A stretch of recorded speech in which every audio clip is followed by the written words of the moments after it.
नमस्कार, खबरों की खबर में आपका स्वागत है। पाकिस्तान में आजकल दो नारे बहुत तेजी से गूंज रहे हैं पूरे पाकिस्तान में, अलग अलग शहरों में।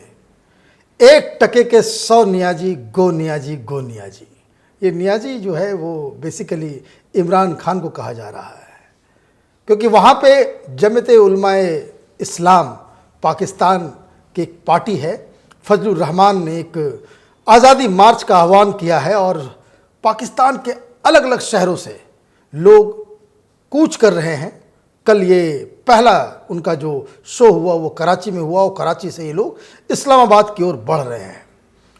लोगों का हुजूम सड़कों पर नज़र आ रहा है और जो नारे लग रहे हैं वो इमरान खान के खिलाफ कि 1 टके के 100 नियाजी, गो नियाजी, गो नियाजी।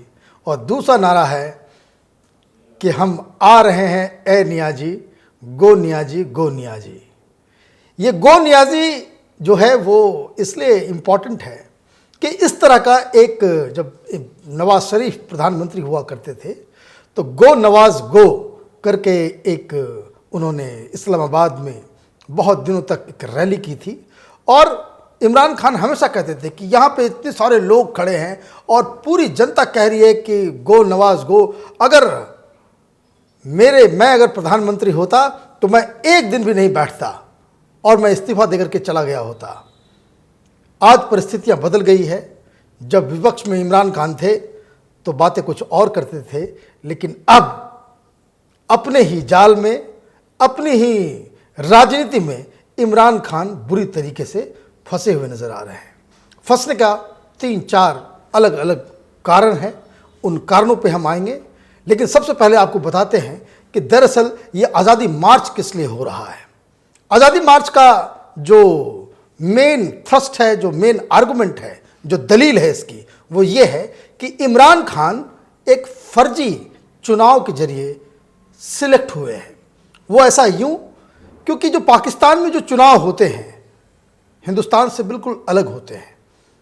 वो इसलिए क्योंकि जिस दिन पोलिंग होता है उसके कुछ घंटे बाद ही रिजल्ट्स आ जाते हैं, क्योंकि वहाँ जिस जगह पे पोलिंग होती है, पोलिंग के फौरन बाद वहीं पे काउंटिंग भी हो जाती है। जो पोलिंग एजेंट्स और जो अधिकारी पोलिंग करवाते हैं वो वहीं पे उसी जगह पे पोलिंग बूथ पे ही काउंटिंग कर लेते हैं। पिछली बार ऐसा हुआ था जब इमरान खान को जीते हैं पिछले चुनाव में, कि पोलिंग के तुरंत बाद जितने भी पोलिंग बूथ थे वहाँ आर्मी के लोग घुस गए और जिसे चाहा, जिस कैंडिडेट को चाहा उसको जिता करके इन्होंने सिलेक्ट करवा लिया। तो ये एक दलील है कि जो चुनाव हुआ था वही फर्जी था और ये जो जीत है इमरान खान की वो गलत तरीके से इमरान खान वो जीते हैं, क्योंकि इसमें आर्मी ने अपना रोल अदा किया। पहला दलील ये है। लेकिन समर्थन इसे क्यों मिल रहा है? समर्थन इसलिए मिल रहा है कि इमरान खान तो आए थे ये बताने के लिए कि हम नया पाकिस्तान बनाएंगे, हम कहीं भीख नहीं मांगेंगे। जो पाकिस्तान की जो इमेज है कि एक भिखारी मुल्क बन गया है उसमें हम बदलाव लाएंगे, किसी के सामने हाथ नहीं फैलाएंगे। लेकिन हो क्या रहा है? हो ये रहा है कि इमरान खान अब तक के सबसे ज़्यादा भीख मांगने वाले प्रधानमंत्री बन गए हैं। वो जहाँ जाते हैं भीख मांगते हैं। और दूसरी जो सबसे बड़ी समस्या जिस वजह से इस पूरे आज़ादी मार्च को समर्थन मिल रहा है वो ये कि वहाँ की महंगाई 12% के आसपास है। डॉलर 160 के आसपास पहुँच चुका है। इकोनॉमिक कंडीशंस बहुत ख़राब हैं। जो सरकारी मुलाजिम हैं उनको सैलरी नहीं मिल पा रही है। बिजनेस चौपट हो गया है। कुछ भी वहाँ पे सही नहीं चल रहा है। और मंदी, एक इंटरनेशनल लेवल पे जो मंदी है जिसका असर भारत में भी दिख रहा है, वो उस वजह से भी और भी स्थिति पाकिस्तान की ख़राब हो गई है। तीसरी बात जो सबसे इम्पॉर्टेंट है कि लोग सड़कों पे उतर रहे हैं वो इसलिए भी कि जो इमरान खान का रवैया रहा है, इमरान खान अपने अपोजिशन के खिलाफ जो है बहुत सारा एक्शन ले रहे हैं। जैसे नवाज शरीफ हैं, उनके ऊपर जो है एक भ्रष्टाचार के आरोप लगे हैं, उनको जेल में डाल दिया गया। जेल में डाला तो डाला, लेकिन उनकी तबीयत अभी अचानक इतनी ख़राब हो गई कि पूरा का पूरा पाकिस्तान को ये लगने लग गया है कि इमरान खान अपने अपोजिशन लीडर्स की हत्या कराना चाहता है। नवाज शरीफ का प्लेटलेट 2000 तक पहुंच गया था। बड़ी मुश्किल से उनकी जान बची है। और जो उनके पुत्र हैं नवाज शरीफ के, उन्होंने ये आरोप लगा दिया कि शायद कस्टडी के अंदर, जेल के अंदर नवाज शरीफ को जहर दिया गया है, आनन फानन उन्हें हॉस्पिटल में शिफ्ट कराया गया। तो सबसे बड़े लीडर वहां पे जो अपोजिशन के नवाज शरीफ, उनकी हालत ये है, उनकी बेटी को भी जेल में डाल दिया गया, उनकी भी तबीयत खराब है। तो उनकी जो नून लीग है उसमें लोगों का एक ये लग रहा है कि नहीं, इमरान खान के खिलाफ जो है कोई भी आंदोलन होता है उसमें शरीक होना चाहिए। यही स्थिति वहां पे भुट्टो की है। वहां पे जरदारी, वो भी भ्रष्टाचार के आरोप में गिरफ्तार कर लिए गए, उनकी भी तबीयत खराब बताई जा रही है। तो कहने का मतलब यह है कि जो जितनी भी पार्टियां हैं बड़ी बड़ी, वो सब लामबंद हो गए हैं इमरान खान के खिलाफ। और इमरान खान इससे बचने के लिए क्या कर रहे थे?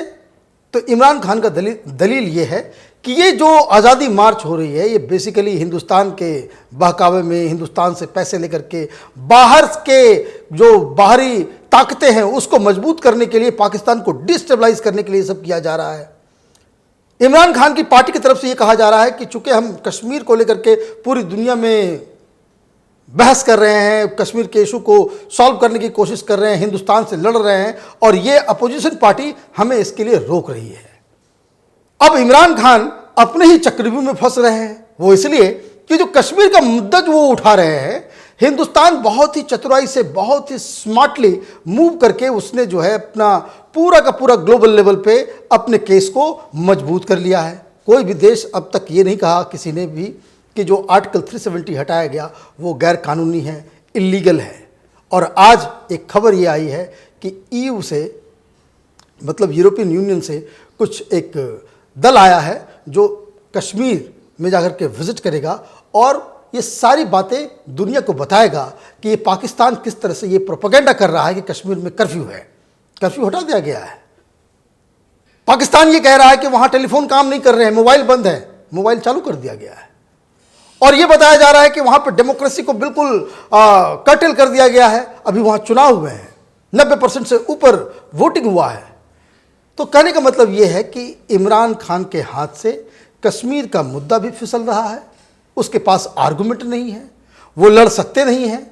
और दूसरी तरफ जो अपोजिशन लीडर है, वो अपोजिशन लीडर उन्हें डोमेस्टिक जो इश्यूज हैं, जैसे महंगाई है, बेरोजगारी है, जैसे पेट्रोल के दाम है, बिजली की कीमत है, जो बिजनेस की जो स्थिति खराब हो रही है, जो इंडस्ट्री का जो पलायन हो रहा है, उस मुद्दे पे उसको घेर रही है। और सबसे बड़ी बात कि इमरान खान जो लगातार इस बात को कहते आ रहे थे कि हमारे पास जादू की छड़ी है, जैसे ही मैं प्रधानमंत्री बनूंगा, जैसे ही हमारी सरकार आएगी, सारे प्रॉब्लम सॉल्व हो जाएंगे। अब लोग हंस रहे हैं। हंस इसलिए रहे हैं कि सबसे बड़ी प्रॉब्लम वहाँ क्या है? वहाँ पानी की समस्या थी। तो ये कहते थे कि भाई 70 साल में कभी कोई ढंग का डैम नहीं बन पाया। ये बात सही है, 2-3 डैम ही बने थे, लेकिन इमरान खान को तो डैम बनाना चाहिए था। लेकिन जब वो प्रधानमंत्री बने तो उन्होंने कहा कि डैम बनाने के लिए तो पैसे नहीं है, तो जितने पाकिस्तानी हैं वो डैम बनाने के लिए जो पैसे जमा करें। पैसे कुछ जमा नहीं हो पाया, डैम क्या बनेगा? डैम का सीढ़ी भी नहीं बन सका। जहां तक पहुंचना था वहां उतने पैसे में तो पैसे नहीं आ पा रहे हैं। तीसरी सबसे बड़ी प्रॉब्लम यह हो गई कि वो ग्रे लिस्ट में फिर चला गया। चाइना ने सीपैक से अपना हाथ खींच लिया, सऊदी अरब ने पैसे देने बंद कर दिए, यूएई से मदद मिलना बंद हो गया, और जो इंटरनेशनल मॉनेटरी फंड है IMF, उसने कहा कि वो मदद तो कर सकते हैं, लेकिन बहुत सारी शर्तें रख दी। वो शर्त अगर लागू किया जाता है, उसको अगर पाकिस्तान मान लेता है, तो इमरान खान की सरकार वैसे भी लोगों के सामने जो नज़रों में गिर जाएगी। तो कहने का मतलब यह है कि जिस ताम झाम के साथ इमरान खान प्रधानमंत्री की कुर्सी पे बैठे थे, अब वो परफॉर्मेंस नहीं देने की वजह से लोगों की नज़रों में उनकी साख, उनकी सब कुछ जो है वो धीरे धीरे खत्म होती चली जा रही है। उनके पास एक अवसर था कि कश्मीर के मसले को उठा करके, इसलिए अब देखिए बार बार पाकिस्तान की तरफ से जो है बॉर्डर के ऊपर जो प्रॉब्लम्स किए जा रहे हैं और जिस तरह के बयान आ रहे हैं, कोई न्यूक्लियर वॉर के लिए धमकी दे रहा है, कोई कह रहा है कि भाई 100-100 ग्राम के हमारे पास न्यूक्लियर बॉम्ब है, कोई ये कह रहा है कि हिंदुस्तान में के मंदिरों में घंटी नहीं बजेंगे। तो इस तरह के बयान इसलिए दिए जा रहे हैं ताकि पाकिस्तान की जनता को बरगलाया जा सके, उनके जो रियल इश्यूज है उससे दूर किया जा सके। लेकिन जो एकजुटता इस बार विपक्ष ने दिखाई है और पाकिस्तान में जिस तरीके से बवाल मचा हुआ है, और सबसे बड़ी बात कि जिस तरीके का जो की शुरुआत कराची से इस आज़ादी मार्च की हुई है, वो इमरान खान के लिए परेशानी का सबब है। आइडिया क्या है कि ये लोग जो आज़ादी मार्च है वो पाकिस्तान के हर शहर, हर जगह से, कोने कोने से लोग निकलेंगे और ये सब लोग इस्लामाबाद पहुंचेंगे। अभी ये लोग सिंध में हैं, कराची से इन्होंने शुरू की है और ये मंगलवार को ये लोग इस्लामाबाद पहुंचेंगे जब ये इंटर करेंगे पंजाब में, जहां इमरान खान की सरकार है। अब देखना ये है कि किस तरीके से इमरान खान इस आज़ादी मार्च को टैकल करते हैं, मतलब ये उन्हें इस्लामाबाद पहुंचने दिया जाता है या नहीं दिया जाता है, रोका जाता है या नहीं रोका जाता है। बीच में बहुत सारी बातें हो रही थी कि इमरान खान की सरकार ने निगोशिएट किया है, लेकिन कोई इसे मानेगा नहीं और बहुत सारी जो इंटरनल वहाँ डायनामिक्स जो बदल रहा है उसको लेकर के भी काफ़ी चिंताजनक स्थिति बनी हुई है। दूसरी तरफ ये जो मौलाना हैं, जो एक्सट्रीमिस्ट लोग हैं, वो कश्मीर को लेकर के परेशान हैं। उनको लगता है कि इमरान खान ने कश्मीर के ऊपर कॉम्प्रोमाइज़ कर लिया है, मोदी के साथ वो मिल चुके हैं। तो ये एक कश्मीर का मसला भी जो है इमरान खान के खिलाफ चल रहा है, डोमेस्टिक प्रॉब्लम्स अलग अलग चल रहे हैं। और तीसरी सबसे बड़ी बात, जब आदमी का वो तो कहते कि एक कहावत है हम लोगों के यहाँ कि जब काल मनुष्य पे छाता है तो पहले विवेक मर जाता है। और इन्होंने क्या किया, इन्होंने मीडिया पे पाबंदियां लगाना शुरू कर दी। अभी ये बताया जा रहा है कि बाकायदा पैमरा की तरफ से, वहाँ पैमरा एक एजेंसी है जो टेलीविज़न मीडिया के ऊपर कंट्रोल करती है, उसको गाइडलाइंस वगैरह दिया जाता है।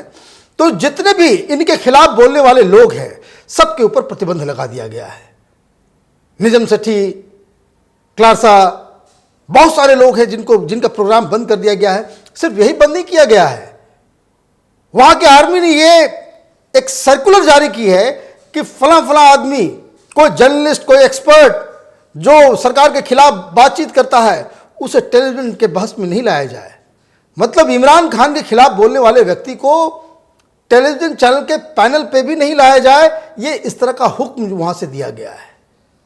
और हिंदुस्तान में देखिए कि जो लोग कल तक, ये खास करके ये लेफ्ट लिबरल गैंग, ये वामपंथी लोग जो आरती उतार रहे थे पाकिस्तान की और इमरान खान की कि बड़ा विजनरी लीडर है, उसके करतूतों को देखिए किस तरह से वहाँ पे डेमोक्रेसी को स्कटल किया जा रहा है।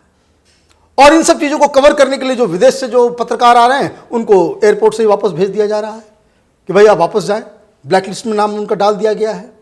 काफ़ी बवाल मचा हुआ है। कहने का मतलब ये कि इमरान खान बहुत ज़्यादा चतुराई करने निकले थे। उनका हाल वैसा ही हुआ है कि जैसे रंगा सियार होता है, उसकी भेद खुल जाती है, उसका पोल पट्टी खुल जाता है, वो वही स्थिति में इमरान खान पहुंच गए हैं। 2-3 दिन से बिल्कुल वो किस मांद के अंदर वो छिपे बैठे हुए हैं पता नहीं, लेकिन उनकी एजेंसियां, खास करके आर्मी और सारे लोग जो है इस बात पे पूरी तरीके से प्लान कर रहे हैं कि किस तरह से लोगों को इस्लामाबाद नहीं पहुंचने दिया जाए। क्या होगा ये मंगलवार को पता चलेगा जब ये रैलियां इस्लामाबाद की तरफ बढ़ेगी और पंजाब के सूबे में इंटर करेगी। फिर पुलिस क्या करती है, आर्मी क्या करती है, ये इस पे नज़र बनाए रखने की ज़रूरत है। और ऐसा लग रहा है कि जो मूड है पाकिस्तान में वो यही कह रहा है कि